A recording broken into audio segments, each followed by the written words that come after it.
Alrighty, so now I'm going to talk about my skin grafts.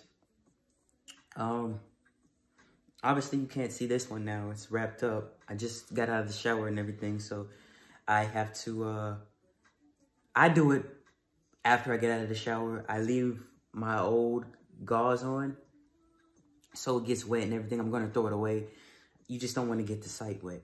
So, as you can see, I got a scar going down here that they did there. Like again, I have pictures I can attach to it. And the swelling, you see the swelling in my hand compared to this hand. It's pretty bad, but I mean, there's a point in time I couldn't even get my ring on.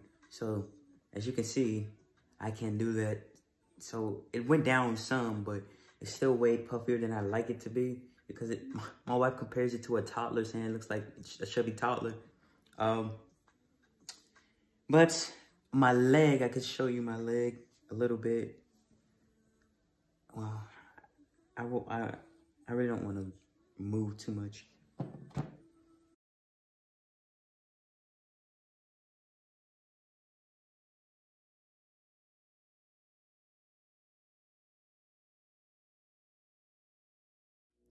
This is just so y'all can see how my leg looks 3 weeks after surgery.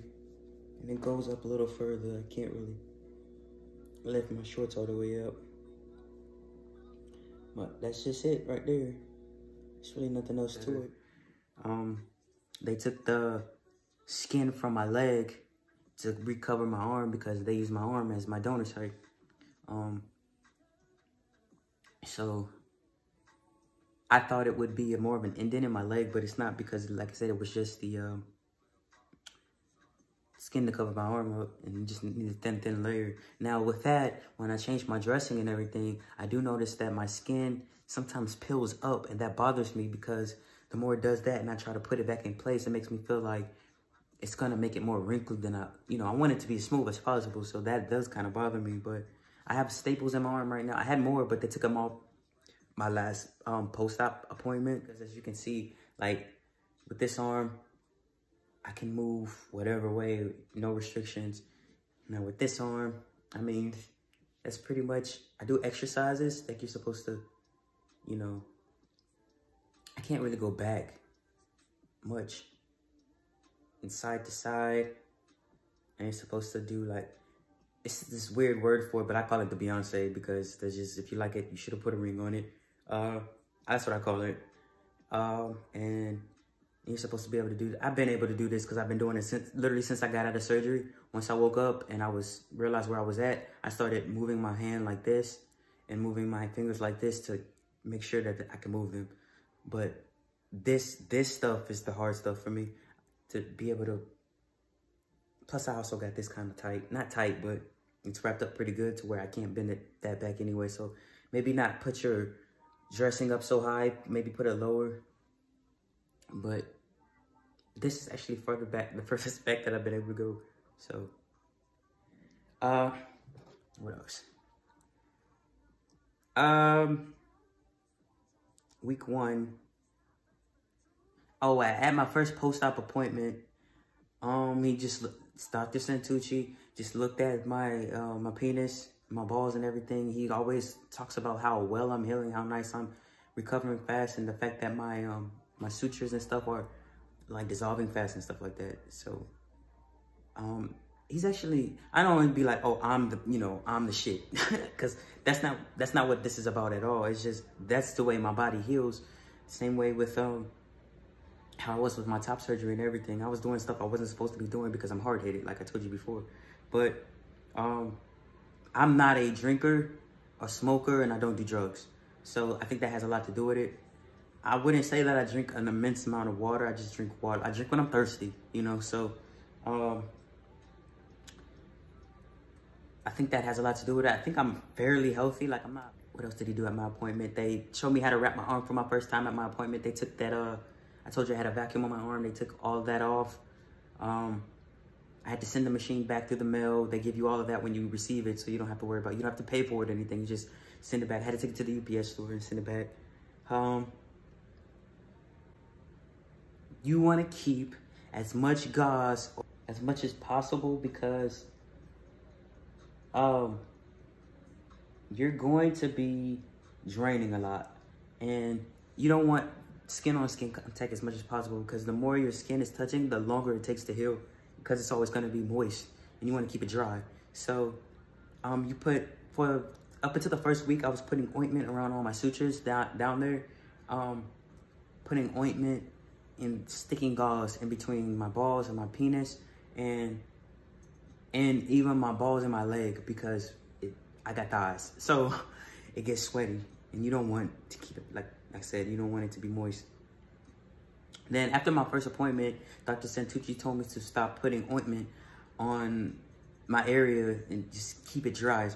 I don't know how long it's supposed to drain, but I just want it to be done because the drainage is the worst smell. It might trigger some people if you have the same smell that I have, and I'm, you know, not embarrassed to talk about it because it just is what it is. It smells like a menstrual cycle, except worse. So it's just draining. It's blood and fluid and some stuff looks like urine. I'm not even quite sure what it is. I know it is blood because it comes out red sometimes, but it's just, I just can't wait till that part of it is done. I keep it propped up and I kept it in the underwear and I kept gauze underneath it, like acrylics, the roll acrylics, this stuff that you put on your arm comes in a roll, and I kept that up underneath it to keep it propped up, and then put it in my underwear to keep it, you know, up. So, but after about 2 weeks, I just stopped wearing underwear because it was doing nothing but dirtying up my underwear anyway. Of course, you want to wear underwear that you don't really care about because you're gonna drain and it's gonna be nasty and it's gonna stink. And if you don't wear any underwear that you care about. I talked about my skin healing a bit. I think this is taking the longest, and I don't even get it wet or anything. It just takes so long because you take skin from a completely different place and put it there, and it's just there, and it's always moist because you put so much ointment and stuff on there. And when I first started having to wrap my arm, I would get queasy because it's, how'd I feel? It was tough walking. You walk weird, like you walk like a duck, you know, like you're duck walking, trying to make sure nothing's touching, nothing is uncomfortable for the first probably 2 weeks. For the first week for sure. The first time I did a bowel movement after I got released to the hospital was my first post-op appointment. I remember I used the restroom at the office because it was easier for me. The toilets are up a lot higher and they have that bar in the restroom so you can hold on to. It was easier for me to use it there than at my house. So once I finally got there, it was done. It was a wrap. And I finally felt better because I just had a week's worth of crap in me. When you're eating and eating and eating and you can't relieve yourself, it is frustrating. I have a hard time bending all the way down. Like if I drop something, that's why they said to get you one of those grabbers if need be, because it's hard to bend down. For me, it's because there's a catheter right in my bladder, and me bending down makes me feel like I'm pushing on it, and I don't like that. So it makes me not want to bend down. That's one thing I didn't do. I didn't measure myself. I remember waking up though, the first time I woke up after surgery, and I was like, oh, it's smaller than I thought it was gonna be. But then the more days that went by, I was like, oh, this is actually good size for me. You know, I was thinking, you know, the stereotype or whatever, I wanted to be big, but I had RFF, obviously. So it was gonna be smaller than someone who had, possibly be smaller than someone who had ALT. So, I wasn't too much worried about the size, but it came out great. Like I'm happy with it. I still have some healing that needs to be done on my penis. It's still some scabs on there, but as far as the rest of it, it literally looks fine to me. I don't have any complaints. This is for the people that might have to catch a plane, you know, to their appointments and stuff. Not appointments, but to their for the surgery and everything. I didn't. Like I said, I drove, but I did go to the airport after having surgery, so I can kind of tell you how that experience went, especially during COVID conditions. So definitely recommend any type of roller bag. You don't want to carry anything if you don't have to. I didn't. I had a regular just carry-on roll bag, and that made all the difference, especially one of those where you can push it any type of way. It's a big help. If you're not gonna be really good at walking. You can always ask, you know, airport for assistance, and they have those chairs they can push you in. I opted out of that because, like I said, I just like to do stuff on my own. So I was walking around the whole airport by myself. Fine. Going through TSA. Going through TSA was, get there early, because my area, at both times that I had to go through the airport, there and back, it got flagged.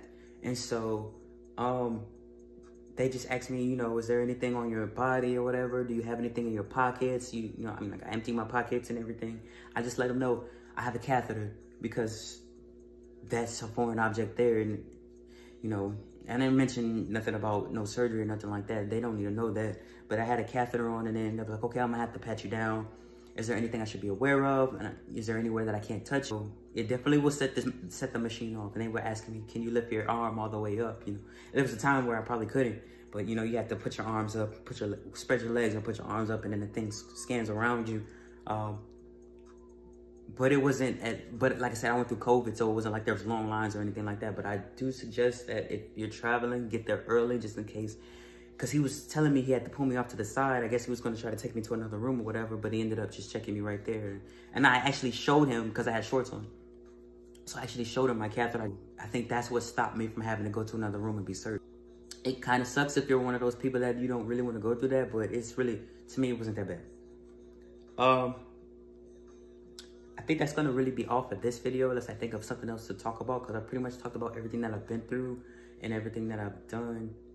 I can go into detail about more stuff later on if I remember, but I don't have anything else really to talk about as far as the surgery went. All I can suggest, get off your narcotics as soon as possible, because it'll make using the restroom a lot easier.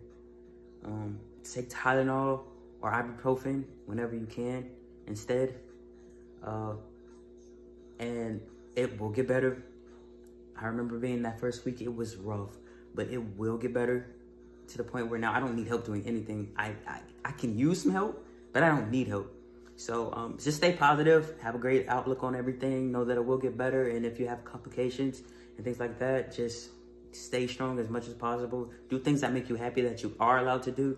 I listen to a lot of music, so do whatever you can and stay positive, and be safe. Don't do anything that you think is gonna really stress you or strain on your body. All right, thank y'all for watching my video. We'll try to do as much as I can and get the information out as soon as possible. All right, y'all.